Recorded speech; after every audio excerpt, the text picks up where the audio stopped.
Now, The Mandalorian is making me think about Star Wars again. So I think we need to discuss the worst single thing to happen in Star Wars world building. No, not the Emperor surviving Vader's redemption. No, not Darth Perfectus choosing the name Skywalker over both Organa or Solo. No, what I'm meaning is the Holdo Maneuver. Now, obviously a lightspeed ram is going to be affected. I did an entire video on that a few years back. Even assuming the ship is going at just light speed, the destruction is absurd. The Radis's attack would be a planet cracker. However, the problem is, it's too effective. Why would you do anything else?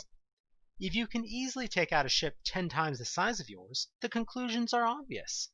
When you're heavily outmatched, pull an ender. Other channels have shown the logic of kamikaze attacks in World War II using the brutal logic.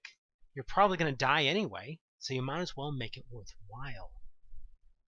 In fact, it would make most sense to just use lightspeed ballistic missiles rather than waste time with turbolasers. It's so obvious that they even addressed it in The Rise of Skywalker. Albeit not with any actual reasons, just that it was a 1 in a million shot and let's go on with an actual battle. Then you have the narrative problem of why Holdo waited until practically everyone was dead to do it, and didn't do it with her other ships instead of just letting them be blasted to death for no good reason. So, how do we fix this while still having our beloved dogfights and capital ship broadsides? First, I'd like to point out this is not the first time we've seen ships ram each other in Star Wars. The first was the iconic scene of the A-Wing destroying the bridge of the Executor in Return of the Jedi.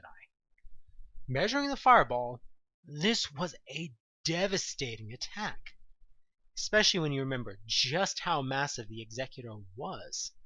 An explosion that big would disable a Star Destroyer and destroy most capital ships outright.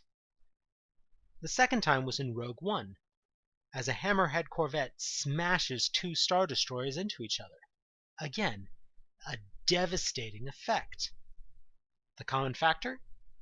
Both of these were unshielded craft.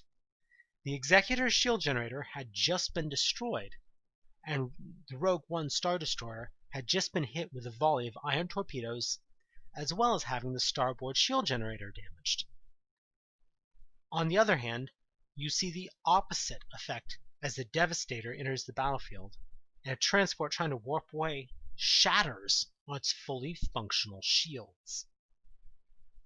This makes perfect sense. Shields make ramming ineffective. That's why they use plasma bolts. I wish there was something more to it, but that's just it. The common factor in all of these fictional universes is shielding, because you need shielding to survive these impacts, with even dust at those speeds. This also solves the primary narrative problem with The Last Jedi, where essentially all of the actions the characters take were pointless, and the lightspeed ram comes out of nowhere. So, if you rewrite it, why did they go to Canto Bight? Why did you kidnap high-ranking officers to steal the designs and shield codes for the First Order's otherwise indestructible superweapon and mobile capital?